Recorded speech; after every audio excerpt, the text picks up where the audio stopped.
நினைத்தால் காவலாய் நின்று காப்பேன் நான். குறுக்கு வழியில் தடுக்க நினைத்தால் அடித்து நொறுக்கி செல்வேன் நான். மௌனமாயிருக்கும் மோகனம் அல்ல, கர்ஜனை செய்யும் கம்பீரம் நான். உருமும் போது நின்றால் உன்னை உரு தெரியாமல் செய்வேன் நான். உண்மையாயிரும் நீயும் நின்றால் உலகையே உனக்கு தருவேன் நான். நல்லவன் போல நடித்து நின்றாள் உன் வாழ்க்கை என்றே கடைசி நாள்.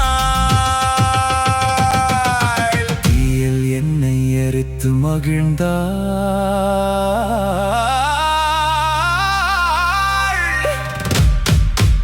எரிமலையாக வருவேன் நான். நீ பூனை என்று நெருங்கி வந்தால் புலி போல் வேட்டை செய்வேன் நான். சோதனை கண்டு சாய்பவன் அல்ல, சாதனை புரியும் சத்திரியன் நான். ஆர்ப்பாட்டம் செய்யும் கூட்டமும்